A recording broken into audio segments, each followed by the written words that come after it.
supposing a girl comes after marriage in a new family, and that family is in the habit of eating non-veg, husband is in the habit of using alcohol.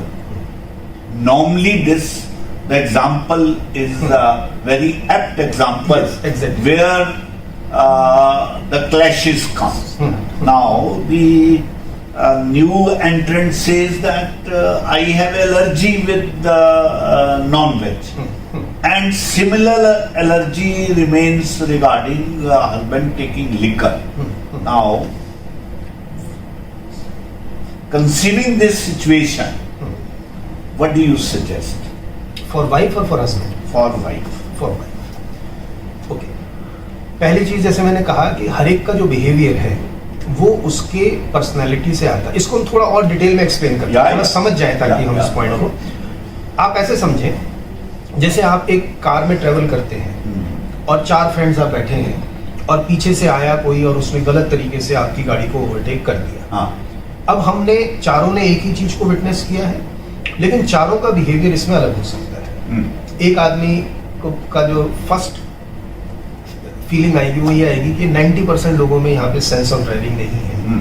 There is no point in spoiling the mood, और अभी इससे लड़के निकलेंगे, अभी आगे एक और कोई मूर्ख ऐसा मिलने वाला है. So he is trying to avoid the situation. दूसरा जो इंसान है उसको शीशा खोल के चिल्लाना है, गाली देनी है, उसको इससे कोई मतलब नहीं है कि वो तो निकल गया आगे, वो तो सुन भी नहीं रहा है. तीसरे इंसान के मन में फीलिंग आ सकती है कि इसने मुझे ओवरटेक किया तो मैं इसको ओवरटेक करके रहूंगा, फीलिंग ऑफ कंपटीशन.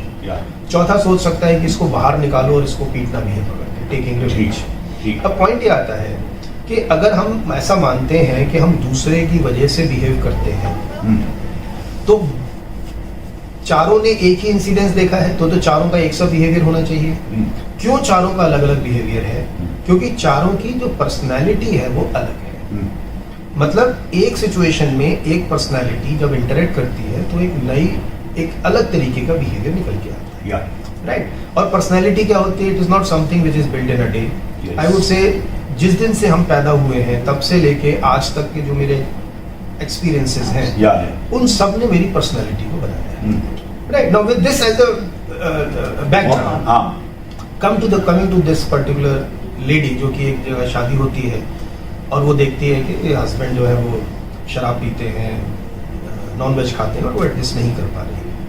अब पहले तो ये समझने की जरूरत है कि ईटिंग नॉनवेज ये उनका बिहेवियर है.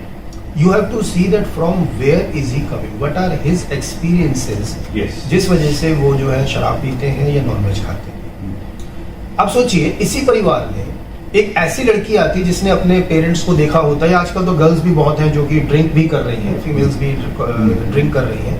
अगर वो लड़की खुद भी ड्रिंक कर रही होती तो शायद उसको इस परिवार में आके जरा भी एडजस्टमेंट में प्रॉब्लम नहीं आती. तो क्या हम एडजस्ट इसलिए नहीं कर पा रहे कि मेरा हस्बैंड गलत है? नो. उसका एक पास्ट है, उसका एक पर्सनैलिटी है कि उसके लिए नॉनवेज खाना, उसके लिए ड्रिंक्स करना जो है it is not.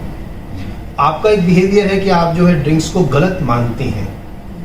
It is your personality, क्योंकि शायद आपकी परवरिश ऐसी है, आपके वैल्यू सिस्टम, आप उस संस्कार से आई हैं, आपके लिए वो चीज डिफरेंट है. सो एज आई सेड, जैसे ऐसे बहुत तरीके के हमारे डिफरेंसेस हैं. So what a girl has to do, उनको पहले समझने की जरूरत है और अपने पार्टनर को फ्रीडम देने की जरूरत है. हाँ, आप नहीं खाना चाहती हैं, आप उनको फ्रीडम दे सकते हैं कि देखो मुझे नहीं खाना है, आपको खाना है तो आप खा सकते हैं.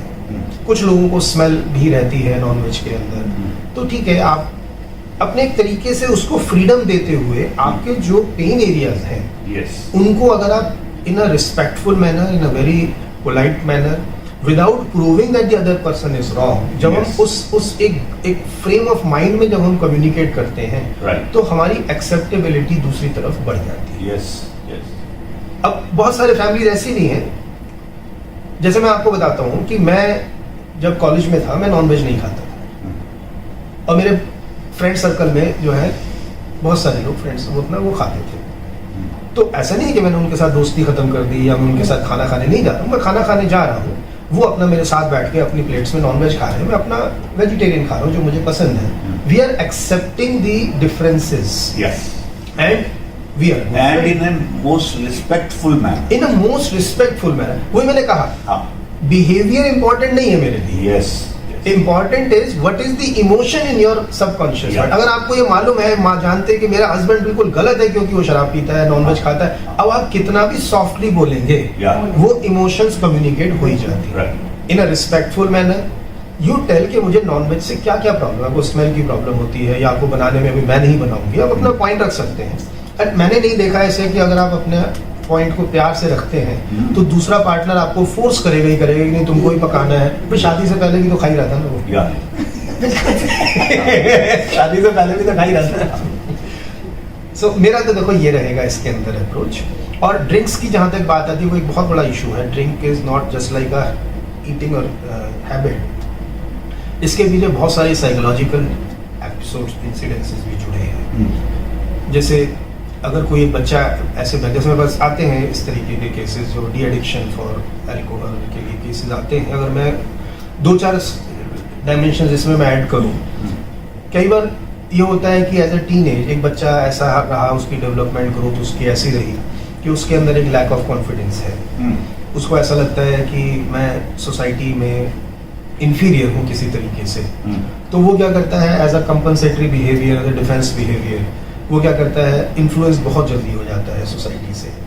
और अगर अनफॉर्चुनेटली उस बच्चे की कंपनी ऐसी है जो कि ड्रिंक्स करते हैं, तो ये सिर्फ इसलिए ड्रिंक कर रहा है क्योंकि मैं भी बड़ा हूँ, आई am a Macho man types. Yes. तो इस टाइप की भी कई बार एक रीजंस होते हैं।